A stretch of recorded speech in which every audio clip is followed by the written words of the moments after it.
Ya, kita berjumpa lagi dalam mata kuliah statistika, masih mengenai statistik deskriptif. Kali ini kita akan membahas bagaimana menyelesaikan persoalan statistik deskriptif dengan menggunakan SPSS dan Microsoft Excel untuk data yang berkelompok, ya. Nah, dari contoh soal tugas yang kemarin untuk data berkelompok, ini data nilai dari 60 orang mahasiswa, ya. Jadi dari mahasiswa 1 sampai mahasiswa ke 60 ini nilainya, ya, masih tidak beraturan, ya. Nah, untuk menentukan jangkauan, kalau kita mau membuat tabel distribusi frekuensi data berkelompok, pertama-tama kita tentukan dulu panjang kelas dan banyak kelasnya. Nah, itu ada rumusnya. Jadi kita tentukan dulu jangkauan.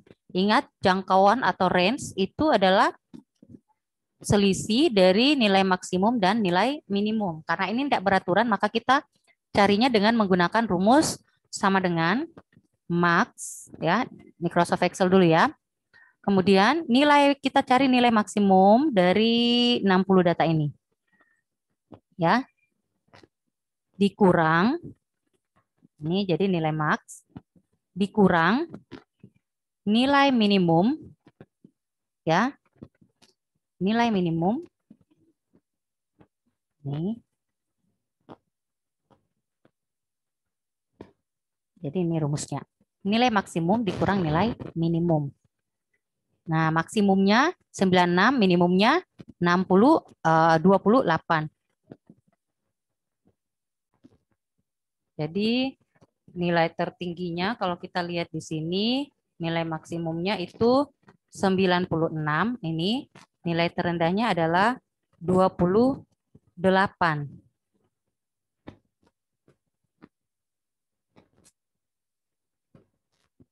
Ini ya. Jadi 96 kurang 28, 68 nih. Nilai max dikurang nilai min. Nah, banyak kelasnya itu menggunakan rumus Sturges, yaitu sama dengan 1 ditambah 3,3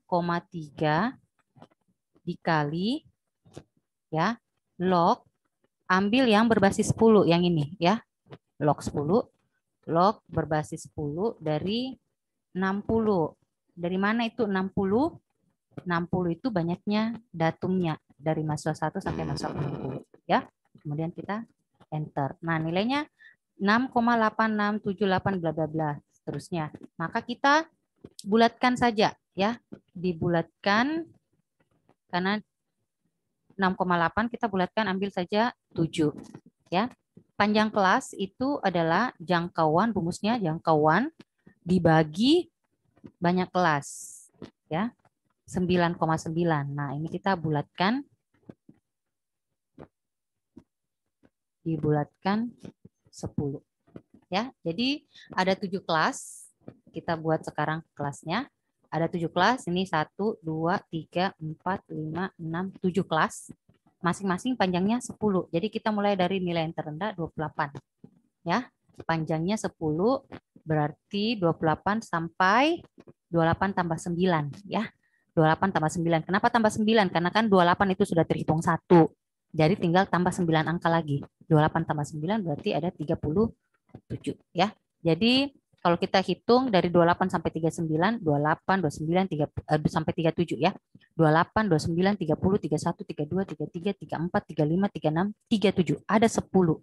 Nih, ada 10 panjang kelasnya, ya. Nah, selanjutnya 28 sampai 37, 38 sampai 47, ya, dan seterusnya. Ya, tinggal kita copy saja. Ya. 28 sampai 37, 38 sampai 47, 48 sampai 57, 58 sampai 67, 68 sampai 7. Nah, ini panjang kelasnya. Ini interval-interval kelasnya. Nah, sekarang frekuensinya, ya. Jadi ini kelasnya.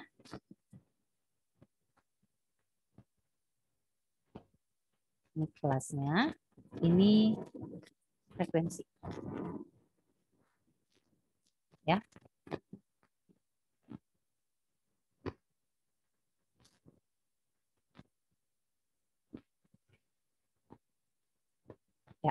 Jadi frekuensinya itu ini totalnya nanti. Rumusnya ya, sorot dulu semuanya. Kita mau langsung hitung secara langsung keseluruhan ya frekuensinya. Jadi kita sorot dulu semuanya, kemudian kita masukkan rumus frekuensi yaitu sama dengan frekuensi. Nih, frekuensi. Ya, frekuensi sama dengan frekuensi ya. Kemudian sorot 60 datum tersebut ya. Setelah itu titik koma. Ya. Nah, selanjutnya setelah titik koma sorot batas atas kelas tiap kelas ya, sorot semua batas atas tiap kelas nih. Ya, baru tutup kurung. Selanjutnya tekan secara bersamaan Ctrl Shift Enter seperti yang kemarin ya. Ctrl Shift Enter. Nah, ini langsung muncul. Jadi kelas 1 ada 6 angka 28 sampai 37, kelas 2 ada 8, kelas 3 ada 5, kelas 4 ada 7, kelas 5 ada 11, kelas 6 juga 11, kelas terakhir ada 12 ya. Nah, sekarang kita mau cek apakah benar totalnya semua 60 ya. Sama dengan sum. Sorot semuanya. Totalnya pas 60 ya. Kalau mau buat diagram lingkarannya ya, insert, pilih chart, pilih yang 3D supaya cantik ya. Nah, kemudian select data, kita select datanya tadi di K ya, di sini ini tadi itu ya, dia tertutup. Select data, kita sorot nih datanya ya.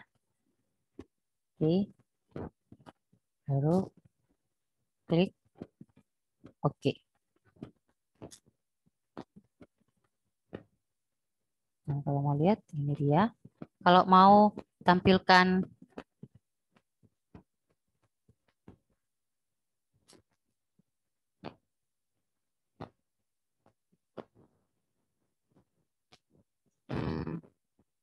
nah, jadi ini gambarnya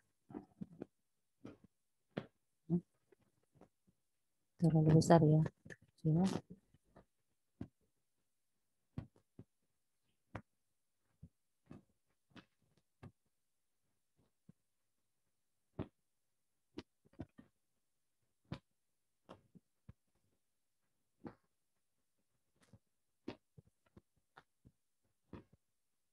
Ini kalau mau menampilkan persentasenya ya.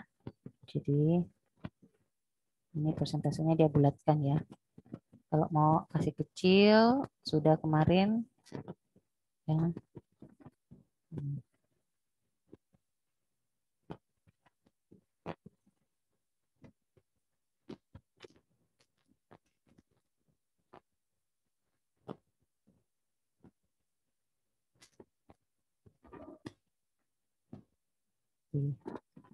Ya, jadi ini persentasenya. Kelas 1 10%, kelas 2, kelas 3, kelas 4, kelas 5, kelas 6, kelas 7. Ya. Oke, itu kalau menggunakan Microsoft Excel. Sekarang kita menggunakan SPSS ya.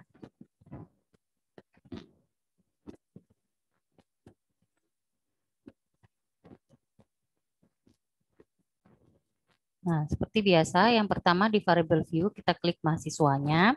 Itu karena dalam bentuk nama MHS1, MHS2, MHS3 dan seterusnya, maka kita tipenya di sini ya, pilih di sini yang string. Ya, ini string. Oke. Ya. Kalau yang kedua itu nilainya kita pilih numerik saja. Desimalnya kasih 0 ya. Ini desimalnya kasih 0 supaya tidak ada koma-komanya. Oke, jadi nanti pada data view tinggal kita klik mahasiswa 1 sampai mahasiswa ke-60, kemudian ini nilai-nilainya tadi. Nah, tadi kita sudah tahu bahwa panjang kelasnya itu 10 dan banyak kelasnya banyak kelasnya tadi 7 ya. Maka caranya ini kita klik transform, pilih record into different variable ya yang ini. Nah, kemudian pilih nilai, ini nilai, masukkan ke dalam ya. Kita berikan nama misalnya interval nilai. Di labelnya kita kasih nama interval. Interval ya. Kemudian kita pilih old and new value ini. Ya. Range-nya ini range. Yang pertama tadi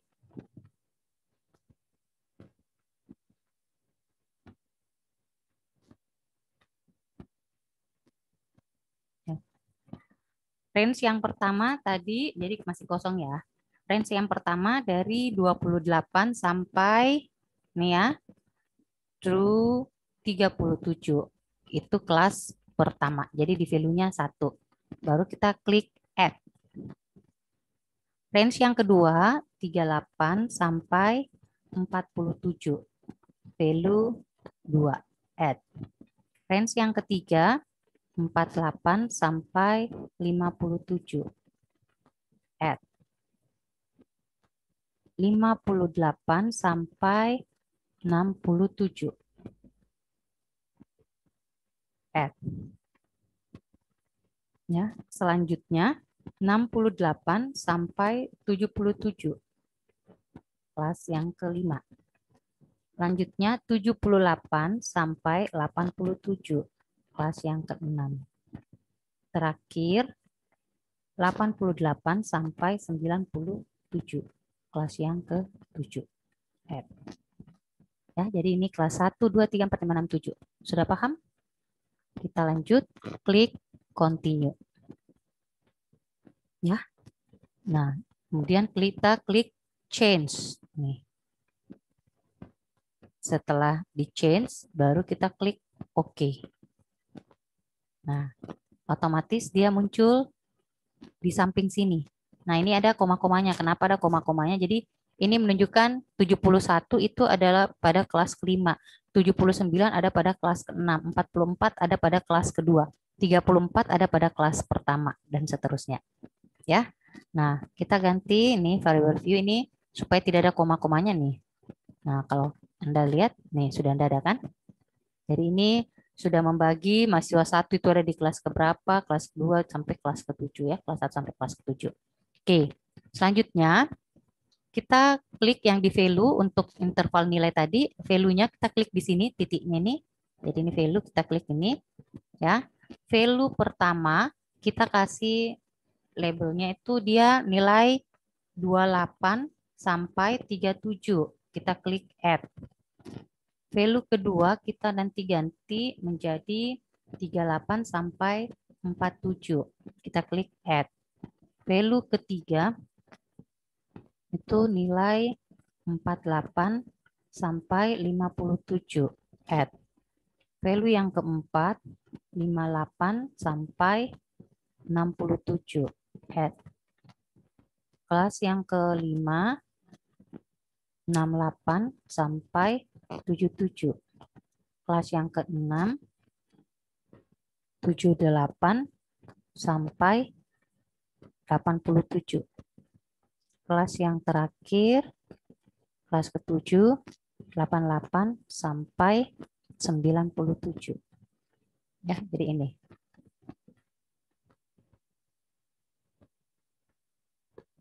Ya. Kemudian kita klik OK. Nah, sekarang kembali ke data view.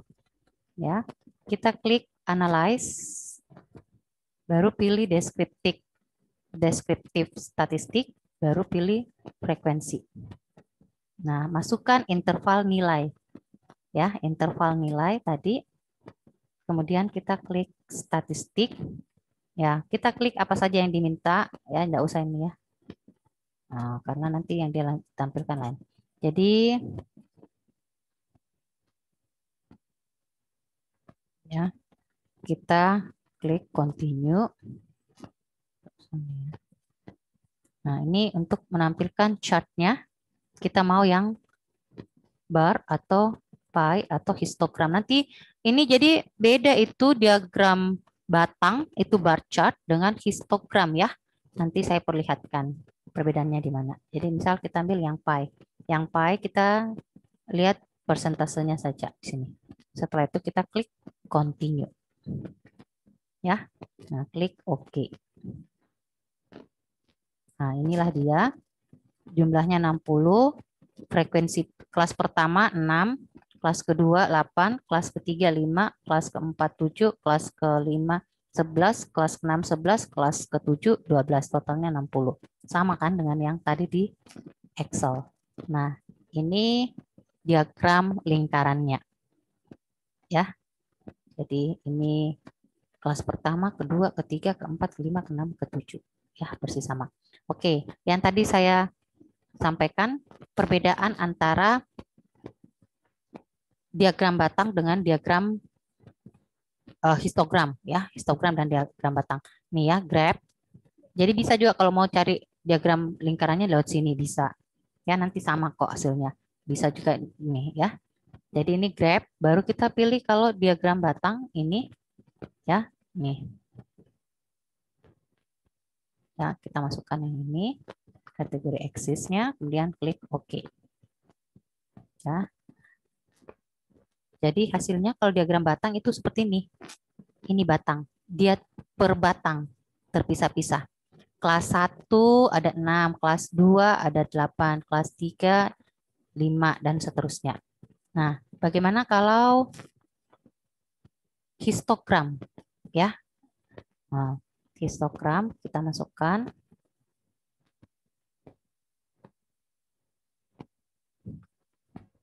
Sorry, ya, sini ya. Kemudian kita klik OK. Nah, hasilnya nih kalau histogram. Kelihatan bedanya ya. Jadi kalau batang dia pisah-pisah gambarnya, kalau histogram dia gabung seperti ini gambarnya. Oke, ya, paham sampai di sini? Cara membuat tabel distribusi frekuensi untuk data berkelompok. Sekian untuk hari ini. Salam sehat selalu.